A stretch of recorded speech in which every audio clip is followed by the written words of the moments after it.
ओम परतत्वे सदा लीनो रामकृष्ण समाज्ञया यो धर्म स्थापन रतो वीरेशं तं नमाम्यहम्. After completing the study of Swami Vivekananda's Karma Yoga last week, this last time we took up another Prakarana Grantha of Vedanta, as Swamiji has told in the end of Karma Yoga, that Vedanta has several methods to reach our reality, and one of them is this Bhakti Yoga. Now, here we found in the last talk that Bhakti is the adjective given to the main word yoga here. And yoga always in this context means tat prapti upaya, a defined method to realize our real nature, a defined method to realize God. Now, this method is through love. There itself Swamiji had told in the Karma Yoga that 4 ways I have generalized it: through action, love, psychic control and philosophy. So out of this is through love. And so we saw that Bhakti ordinarily is of thousands of types. We are studying Bhakti Yoga.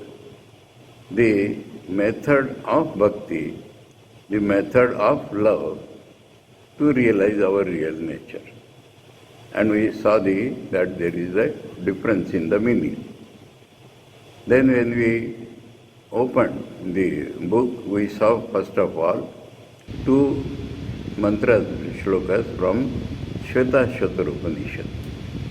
And in that Swamiji is telling that the reality absolute spoken of in Vedanta, the transcendent immanent reality, the reality which is at the same time all-pervading and beyond everything, that reality alone is able to govern this world, rule this world eternally. There is no other thing for which it may be possible to rule this world eternally. And so, this love is defined toward the governing reality, and simultaneously in the second mantra we saw that from this reality formed Brahma, that is the universal consciousness with the universal mind. And from him we are all born. And as soon as this, from the reality, this universal consciousness with universal mind was formed, the Vedas, the subtler knowledge of the entire world, was automatically transmitted to him. And we are going down to that, we are surrendering ourselves to that reality from which this thing happened. And that reality turns our mind, attention towards our own real nature.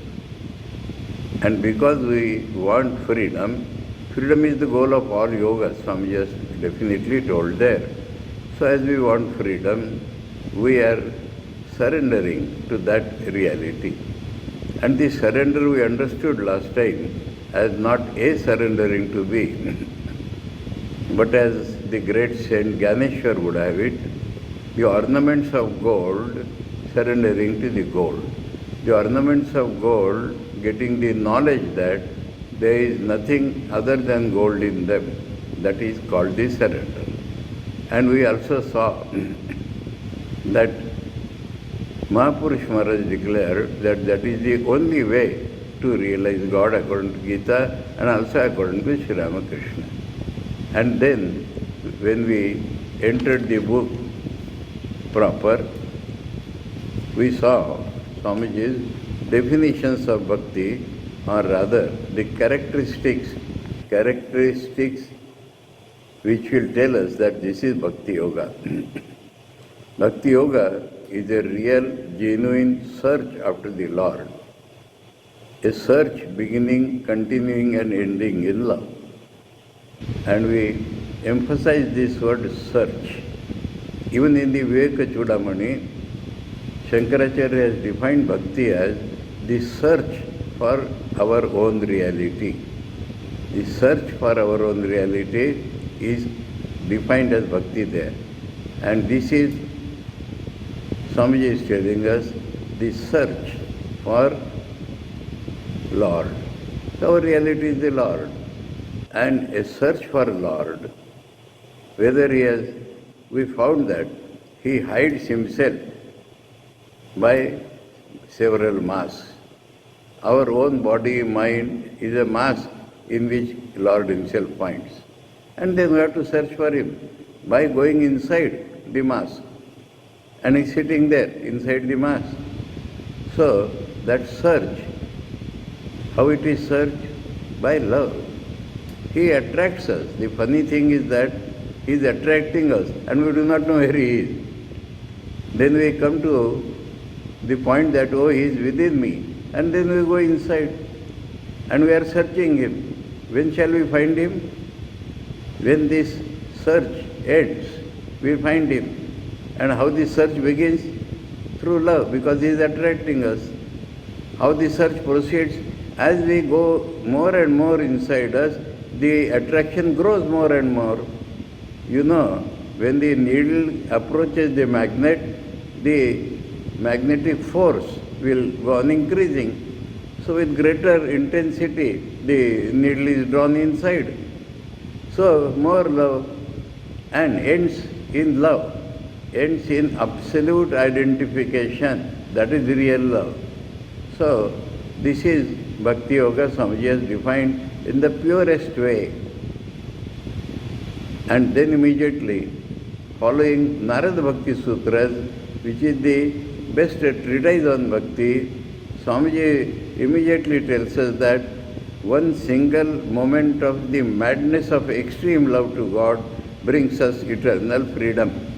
So the whole method is told in short, in one sentence, 2 sentences. The search continuing through love, and then it leads to madness because our consciousness changes. And in that state of consciousness, we cannot behave as ordinary human beings behave. Absolutely it is not possible to behave like an ordinary human being. And so, the ordinary human being takes it as madness. The ordinary human being does not understand the difference between subnormal and abnormal. So, normal madness means excessive attachment to some object of the world or some disease, some morbidity. It is below the normal. But this madness is due to higher change in consciousness, and so it is above normal. Ordinary man cannot understand it, so he calls it madness. And this one single moment, that means completely if this madness takes hold of us, then that moment what happens? Like we understood through the example of the magnetic rock in the ocean, when the ship is passing near it, all the holding nuts and bolts and screws get loosened, attracted by the magnet, and the whole ship becomes destroyed, or all the planks and everything becomes free. So, when this extreme madness takes place, we become free. Eternal freedom. And this freedom is not that gained one day and lost another day. No, not at all. This freedom is such that we are free forever. We are never bound after that. That is the important thing. Not that we are free for some time and again bound. We are free forever. Eternal freedom is the result of a single moment of madness.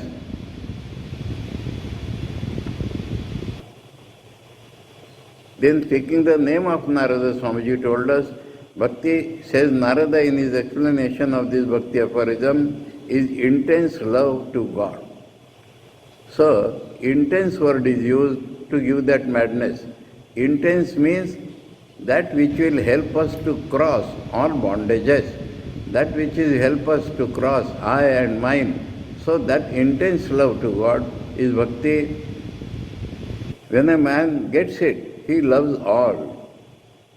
The result of this Bhakti is that, what is God? God is not a particular being. Forget about it. God is the sum totality of all beings.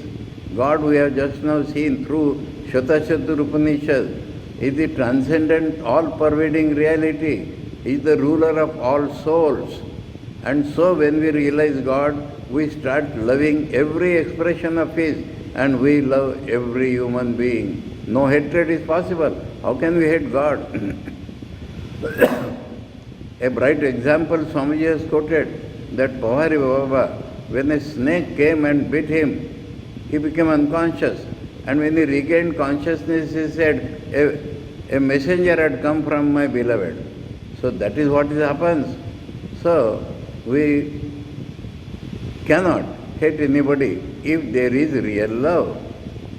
Now those fanatics who think that other methods are wrong and they burn their images and this and that, cannot be love at all.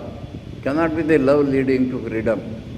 So essential quality is, in a way you may call it unselfishness, universal love becomes the result. Hates none, and he becomes satisfied forever.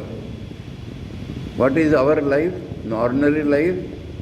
I remember, because of this word satisfied, I was discoursing in a bank colony in Mumbai.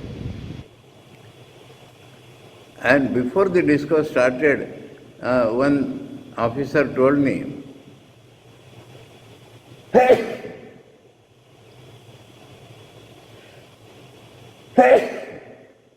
Swamiji, is it not true that those who are satisfied in this world, for them there is no religion? He deliberately asked me. So I said, yes, what you say is true, but show me one person who is satisfied in the world. Our life in this world is a continuous adjustment with dissatisfaction. Tell me, is it not? And we try by shifting our attention. This does not give me satisfaction, that will give. That will not give me satisfaction, this will give. Wife will give, money will give, fame will give, name will give, and nothing gives us satisfaction.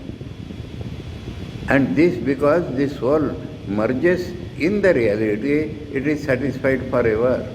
There is nothing more to gain. Up to this we had read on the last occasion. Now we read further. This love cannot be reduced to any earthly benefit, because so long as worldly desires last, that kind of love does not come. This is the 7th sutra of the Narad Bhakti Sutra. Swamiji has already summarized the first 6, and this is the 7th sutra. If one characteristic of this love is a tremendous pull, intense love to the innermost reality, automatically it gives a check to the outgoingness of the mind. So, sa na kamaya mana nirodha rupatvat. Because it is of the form of nirodha, it is of the form of restraining the mind going to the external objects, so it cannot coexist with desire. That is the literal translation. It cannot coexist with desires, because desire means mind going outside, whether in the gross field or the subtle field. Either I want to eat, drink, or do this or that, or I want fame, name. So mind is going outside its own nature, and this automatically produces a check on man going outside, because the pull inside is so strong. It is straight away like a mathematical equation. When the pull inside is very strong, automatically there is a check on the mind, it cannot go outside. So this becomes a characteristic of bhakti. If we see Sakam Bhakti, we hear this name. If there is a Sakam Bhakti, it is not Bhakti Yoga. If the Bhakti it has some desires, it cannot be Bhakti Yoga. Real Bhakti cannot coexist with any desires, gross or subtle. There is a desire to realize God. That is the only desire. Because there the mind is not going outside. The mind is going inside and more inside and more inside till we realize God. So, all other desires, in Sri Ramakrishna's simple language, he says, Anurag Vag. This, in the forest there are small animals and there is tiger which devours all animals. So he says this attraction to God is like the tiger which devours all animals. So all our desires vanish in one single desire of getting to God. So that is the characteristics of bhakti which makes that bhakti into Bhakti Yoga. Swamiji says love cannot be reduced to any earthly benefit. Because as long as worldly desires last, that kind of love does not come. Yes, this, if this is there, that cannot come. If that is there, this cannot come. Now following Narad Bhakti Sutra, he says, Bhakti is greater than karma, greater than yoga, because these are intended for an object in view, while Bhakti is its own fruition, its own means and its own end. This you have to carefully read. In this name, people stick to any lower form of bhakti and they say bhakti is greater than karma and jnana. Remember, Narada is talking of that bhakti which has made it bhakti yoga. That bhakti which is going to give us realization of God. For that bhakti,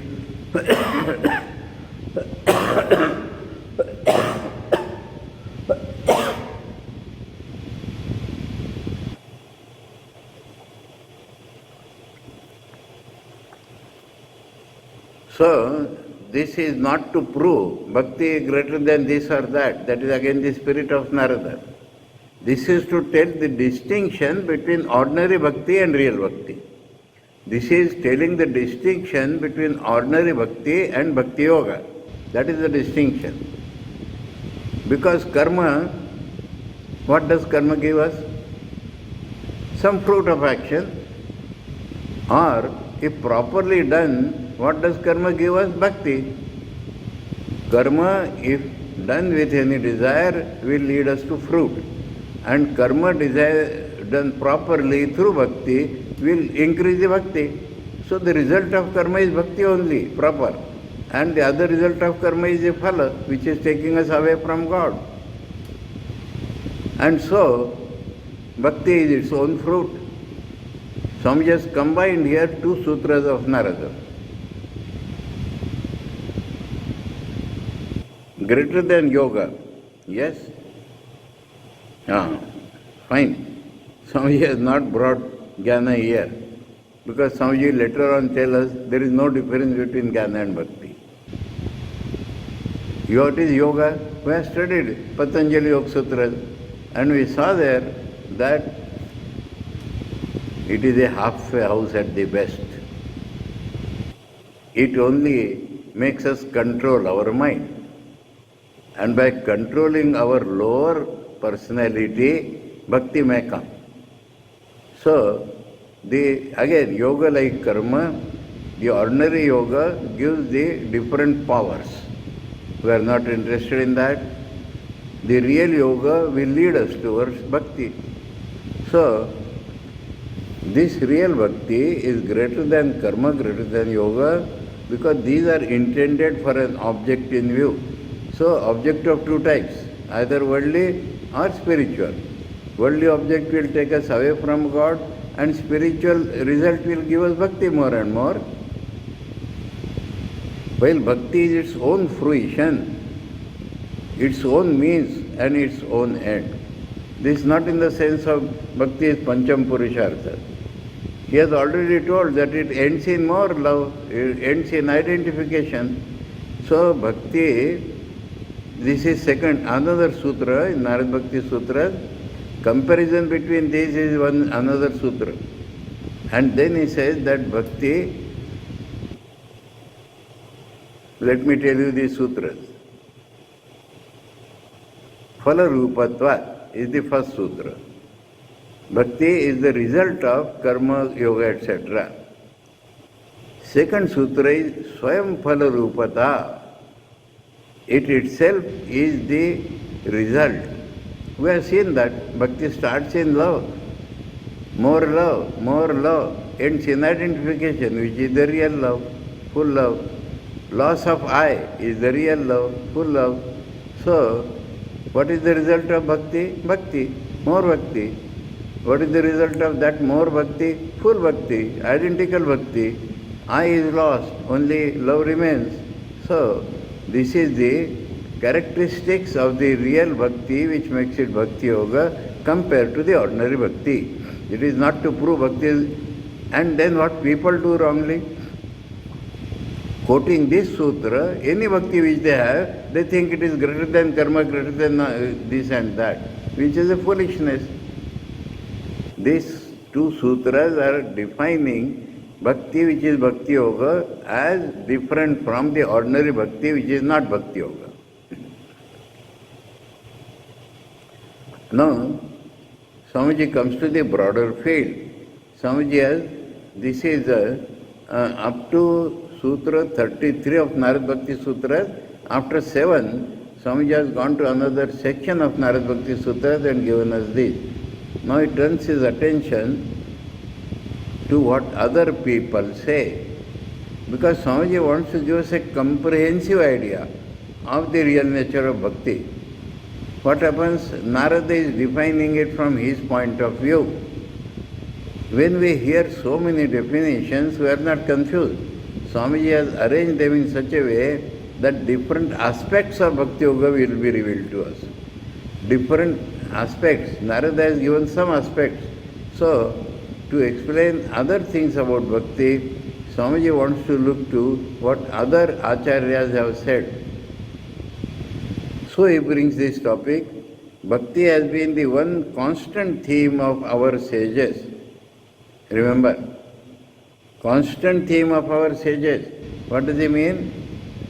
Not this, only those who are known as Bhakti Acharyas, sages. Suppose he appears to be Acharya of Jnana or Karma or Yoga or anything. If he is a real Guru, then he is speaking of Bhakti. If Upanishads, they are the best Bhakti Shastras in the world, once I told you. Mahaprabhuji said this, but Upanishads are the best Bhakti Shastras in the world. So, Swamiji says that we have to listen to others who told about Bhakti, and this is the base, that everybody has talked about Bhakti. Bhakti has been the one constant theme of our sages. Apart from the special writers on Bhakti, such as Shandilya or Narada, there is a Shandilya Bhakti Sutra, the Narada Bhakti Sutra Swamiji has introduced and we have studied. The great commentators on the Vyasa Sutras, evidently advocates of knowledge. Evidently advocates of knowledge. What is knowledge here we must consider? Change of consciousness into the reality, that is called knowledge. And the explanators or commentators, Swamiji says they are evidently advocates of knowledge. Which are the commentators? Not only Shankaracharya. Shankaracharya, Ramanujacharya, Vallabhacharya, Madhvacharya, dualist, non-dualist, special, non-dualist, all these are advocates of knowledge.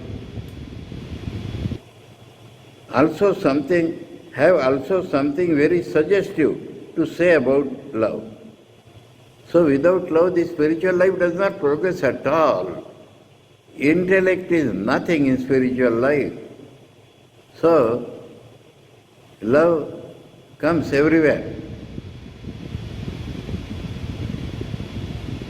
Even when the commentator is anxious to explain many, if not all, of the text so as to make them impart a sort of dry knowledge. Dry means without love. The sutras in the chapter on worship especially do not lend themselves to be easily manipulated in that fashion. Now, Vyasa Sutras has a chapter on worship, and all commentators have to comment on that. To establish their theories of knowledge, they must, that is the tradition in India. If you want to have your own school of thought, you must make a commentary on the Vyasa Sutras, and then only people become your followers. So, in the Vyasa, and they have to comment on the whole Vyasa Sutra. Now, in Vyasa Sutra there is a chapter on worship. They must comment upon that. And there Swamiji says they cannot escape without talking of love. Though they are trying to explain other portions as dry knowledge, knowledge is not dry anywhere. But they are trying to prove that. But when they come to the chapter on worship, they must express love. Now, before explaining them, Swamiji says, there is not really, this is Swamiji's wisdom now, there is not really so much difference between knowledge and love as people sometimes imagine. It is people's imagination. What is knowledge? Change of consciousness. What is the means, force? Love. And as the consciousness changes, what is the result? More love. We just now saw that. About both Bhakti and Jnana, that Narad Sutra has said, Swayam Phalarupata iti Brahma Kumara. So, there is not much difference as people imagine. I think, let me quote here one example, which I will quote thousands of times. In several contexts I have told you that, but let us remember it. The most thrilling example. My Guruji goes to Mahapuruji and reads the 7th mantra of the Mandukya Upanishad, which is the highest expression of knowledge in the whole world's literature. And while explaining that, Mahapuruji loses his body consciousness almost, stands still, red everywhere, eyes and chest and everything. The cloth has dropped down because there is no body consciousness. And he is expressing the Turiya Brahma. At such a point, Durga Puja in Belur Math has to start. And the brahmachari who is going to do puja comes to him to seek his permission and blessings to start the puja. And he touches his feet and says in Bengali, Maharaj, ekhon Mayer puja hobe, apnar anumati chai. Maharaj, now mother's worship will start, I want your permission. And our Maharaj says, in a fraction of a second, this all signs of Turiya Brahman changed immediately, and the Ashta Sattvikikaras, the 8 bodily changes which occur in the supreme state of bhakti came on him. The horripilation, the shaking of the body, the non-perfection of the voice, and all these symbols. And then he said, Mayer Puja Amaranamati, Mayer Puja Amaranamati. You are worshipping mother and you want my permission. And then saying, Ma, he started walking to the veranda, balcony, from where he could see the mother's worship. And he was naked. And public was there in the compound. So his 2 sevakas, they holding the cloth in front of him are walking and he is going behind them. My Maharaj tells me, so many times I have heard this from him.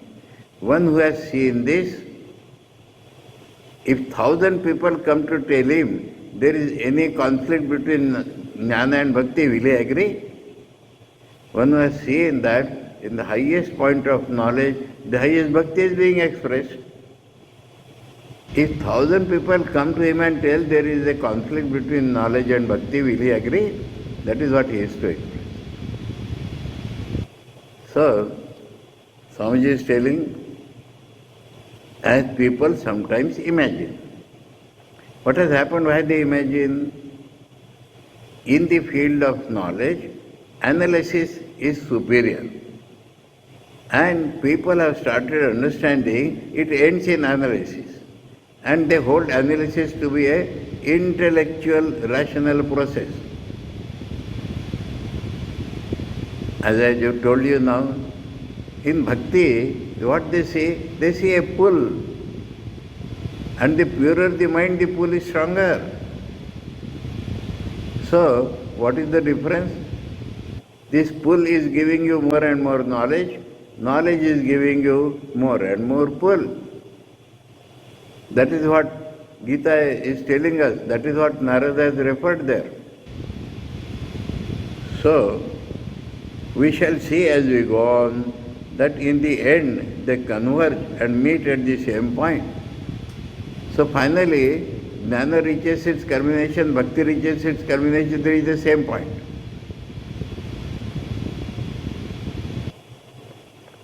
So also is it with Raja Yoga, which when pursued as a means to attain liberation and not as unfortunately it frequently becomes in the hands of charlatans and mystery mongers as an instrument to hoodwink the unwary, leads us also to the same goal.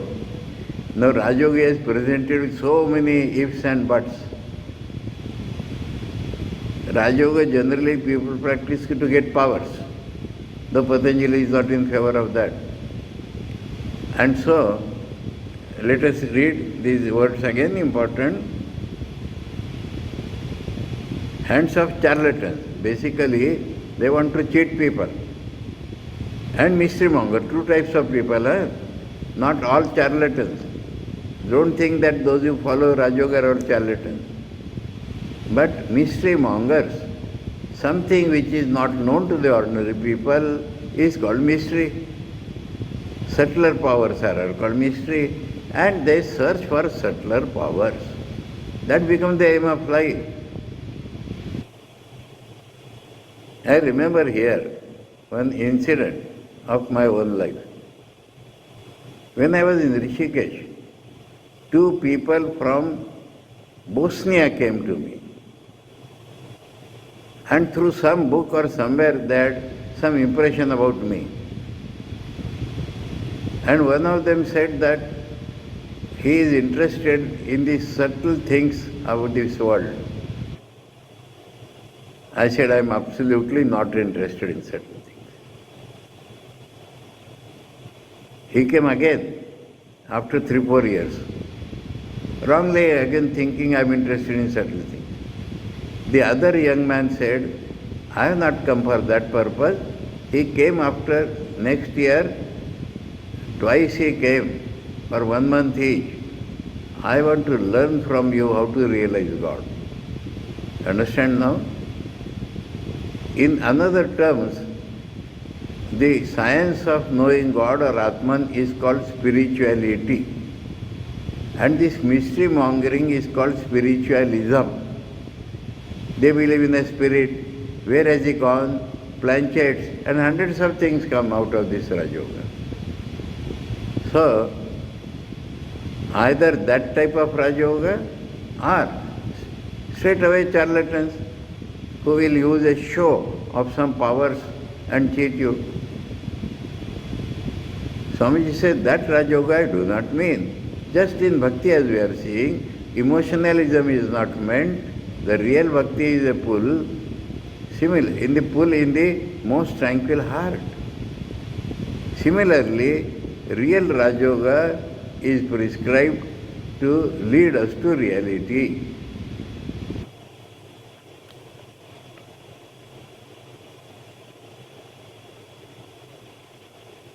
So leads to the same goal. The one great advantage of bhakti, then why bhakti? If everything is leading to the same goal, the one great advantage of bhakti is that it is the easiest and the most natural way to reach the great divine end in view. What is the great advantage?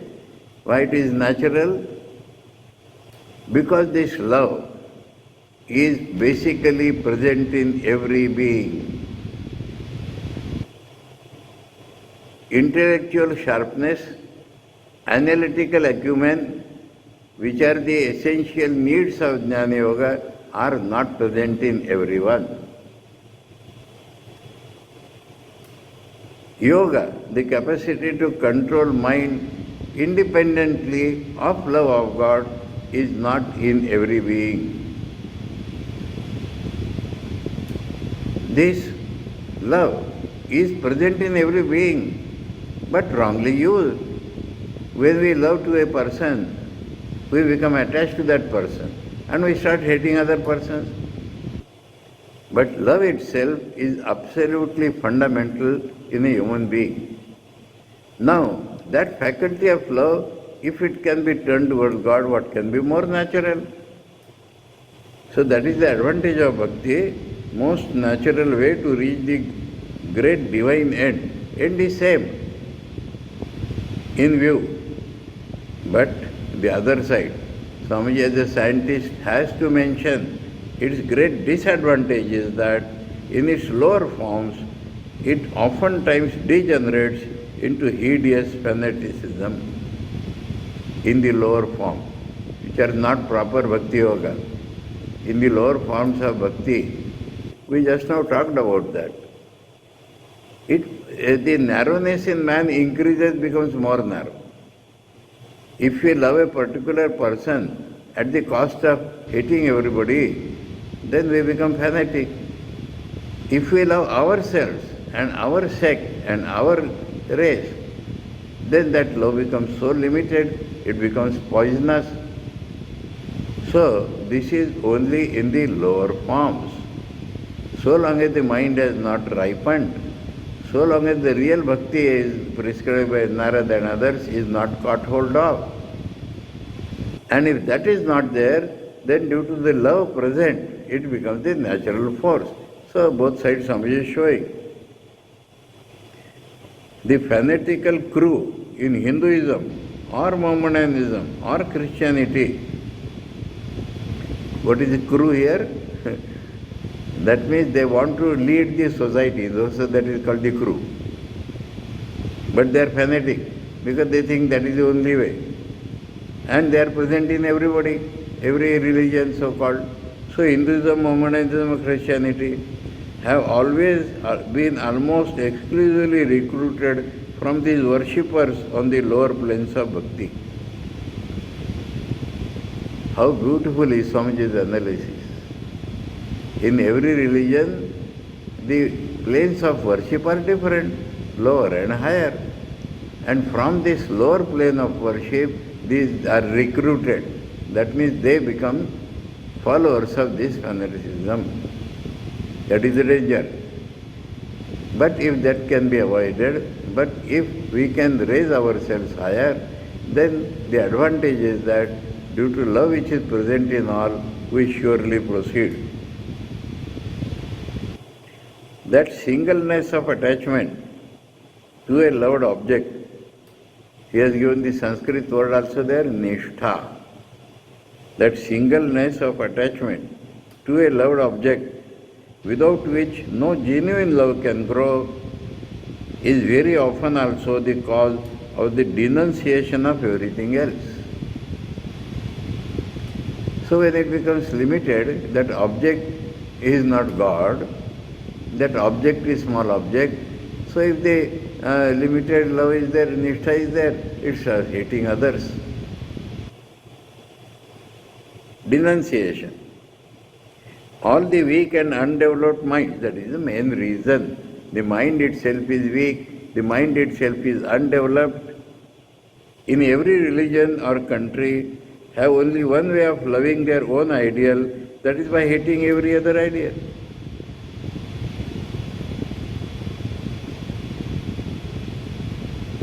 Tulsidas has a beautiful way of telling.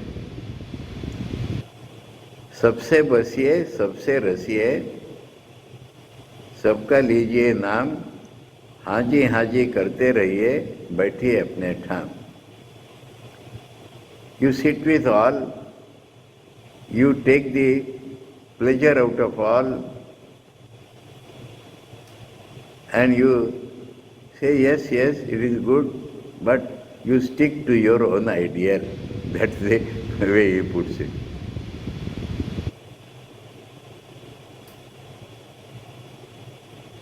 Herein is the explanation of why the same man who is so lovingly attached to his own ideal of God, so devoted to his own ideal of religion, becomes a howling fanatic as soon as he sees or hears anything of any other ideal. What is the explanation Swamiji is telling? Weak and undeveloped mind. That is the reason.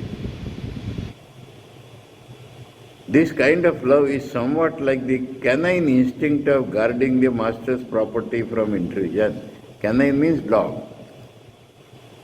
Dog guards his master's property instinctively. He will not allow any encroacher to come. But dog will recognize his master if he comes in any dress. While God comes in various forms in different religions and we do not recognize him and we criticize him. So it is lower than the canine instinct. So Swamiji has taken the canine instinct to explain. Only the instinct of the dog is better than the reason of man. For the dog never mistakes its master for an enemy in whatever dress he may come before. Beautiful explanation. Again the fanatic loses, but the fanatic finds others. Again the fanatic loves all power of judgment. When the judgment becomes one-sided, there is no judgment. When the judgment comes to a limited mind, there is no judgment. Personal considerations are in his case of such absorbing interest that to him it is no question at all what a man says, whether it is right or wrong, but the one thing he is always particularly careful to know is who says it. Oh, Allah said it, I don't want it. Muslim will say, oh, your Vedas have told it, I don't want it. Christian he says that unless Christ has said it, I don't accept. What they are telling, they are unable to analyze because of the weak mind.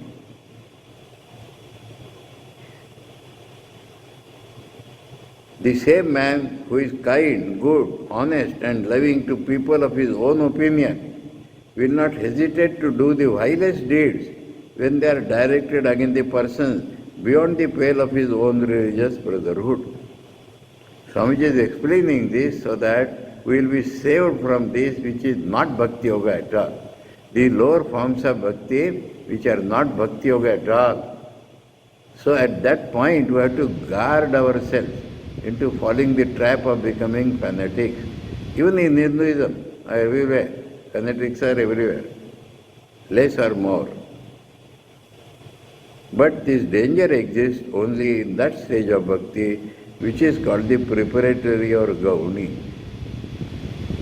What is the meaning of the word gauni? Some gunas, some similarities between the real bhakti and this bhakti, that is called gauni. But if it is properly used, it is called preparatory. This will lead to that. But if only saying some similarities is called bhakti, then it will lead to fanaticism.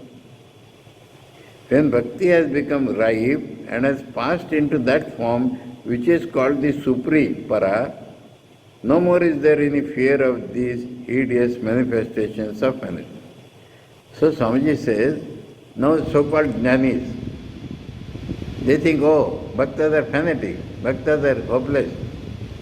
Swamiji is telling them that is not true. Once you come out of this lower form, when you come to the real forms, then as previously explained, there is no difference between knowledge and bhakti. So don't make this mistake.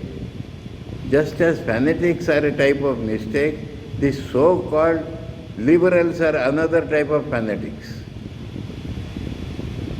They think this is not possible, that is not possible.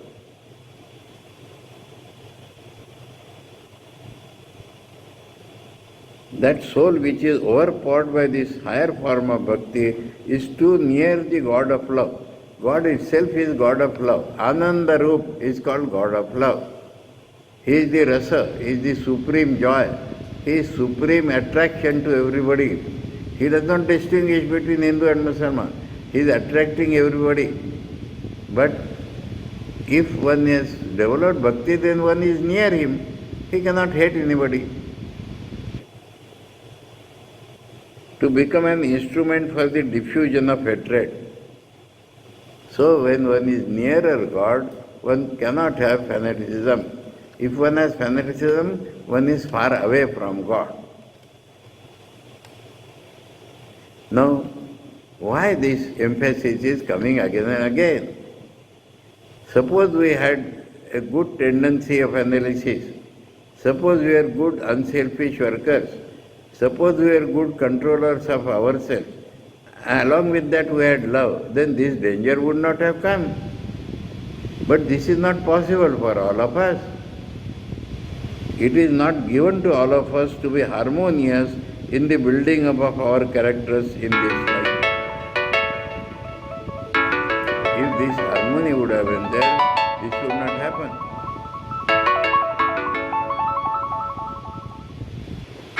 Yet we know that that character is of the noblest.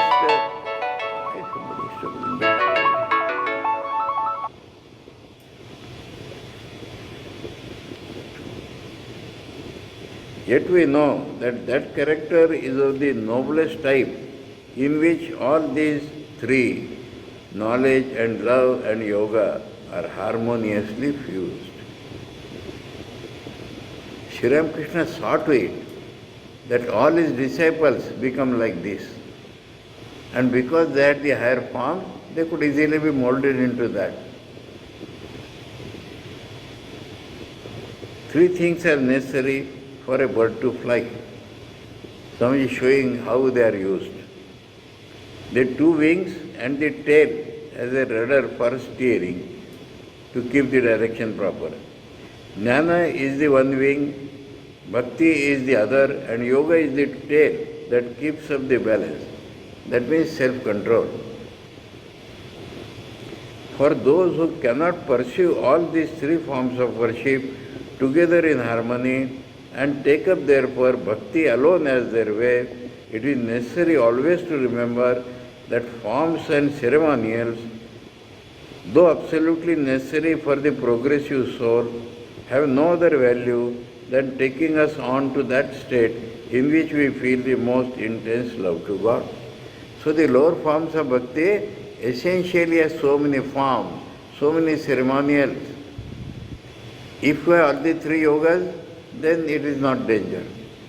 But if we have only bhakti, then we should remember that we should have broad-mindedness, we should be guarded from fanaticism, because these forms and ceremonies, afterwards, when they develop into real love for God, then this danger does not exist. So Swamiji has given the most balanced opinion about Bhakti Yoga from every side.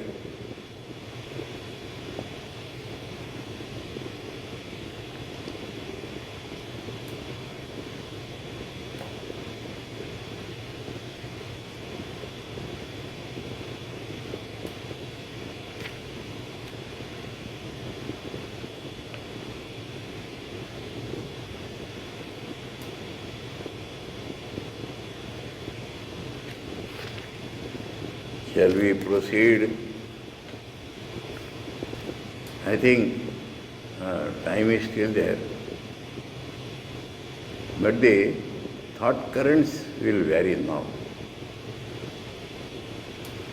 There is a little difference in opinion between the teachers of knowledge and those of love, though both admit the power of bhakti.